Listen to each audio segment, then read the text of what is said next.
guerra, giunta al suo quarto anno, agita il sonno dei residenti nella Repubblica Sociale, sotto pressione per l'avanzata degli anglo-americani. I bombardamenti alleati, alcuni molto duri, colpiscono i centri urbani. Nel solo 1944, nel centro-nord, si contano 4.541 incursioni aeree che uccidono 22.000 civili e ne feriscono oltre 36.000. Le sirene dei bombardamenti fanno paura, ma il primo dei pensieri quotidiani degli italiani è la fame. Nella Repubblica di Salò la situazione alimentare è insostenibile, mancano zuccheri, grassi, la frutta, il sale, la carne scarseggia come la farina e il pane, di qualità sempre più scadente. Secondo un'inchiesta sull'alimentazione degli italiani condotta dall'Università di Trieste nel 1942, 2,5 milioni di famiglie soffrivano la fame e almeno altrettante avevano un vitto insufficiente.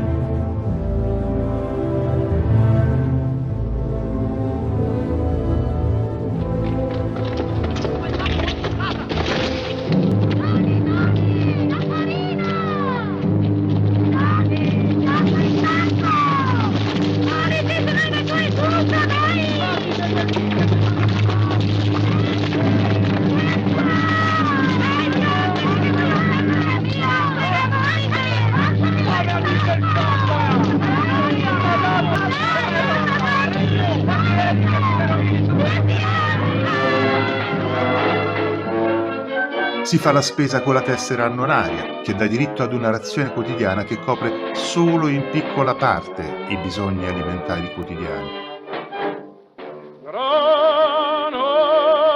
Il regime promuove la creazione degli orti di guerra, che sfruttano per la semina dalla più piccola delle aiuole fino alle piazze principali della città.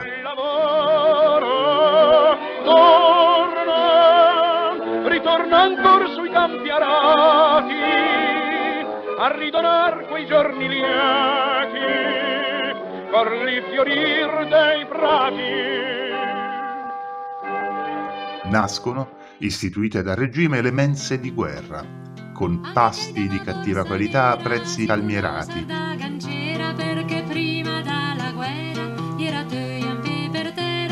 Adesso che l'è finita, l'orietto i bianchi e ros, e migliuia fai salura spalle di laura dur.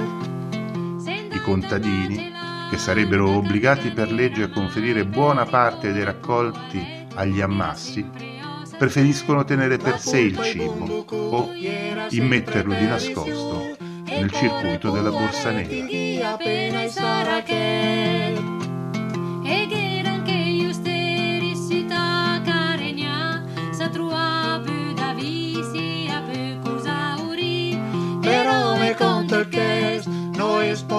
Prospera il mercato nero, 1 chilo di pane può costare quanto la giornata di un operaio e 1 chilo di zucchero addirittura il corrispettivo di 20 giornate di lavoro.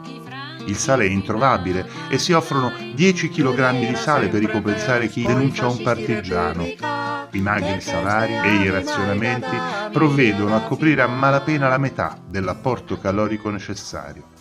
Spinta anche dal carovita e dalla penuria di cibo, scoppia la protesta popolare.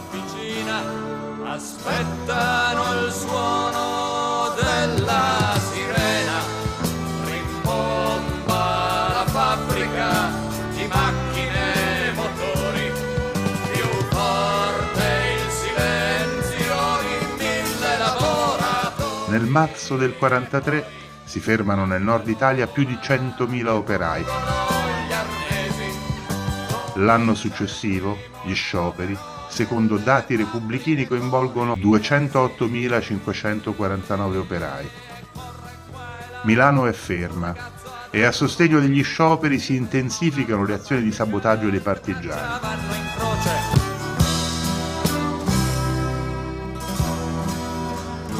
Stretti tra guerra e fame, i giovani in età di leva hanno poche alternative: o rispondere al bando di arruolamento o rintanarsi nelle cantine, nelle case di campagna sperando di non essere scoperti, o infine salire sulle montagne per unirsi alle prime bande partigiane. Meno della metà dei richiamati alle armi si presenta ai comandi militari della Repubblica Sociale.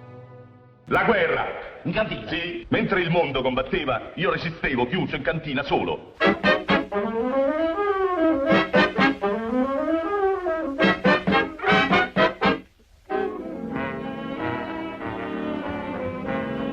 Poco spazio resta per la cultura e i divertimenti. Il coprifuoco comincia alle 9 di sera per finire alle 5 di mattina. I cinema e i teatri aprono alle 5:15 e chiudono alle 9 di sera. Sono pochi gli spettatori che assistono a film e commedie. Da un momento all'altro può sopraggiungere un allarme aereo o, peggio, un'incursione della famigerata Muti.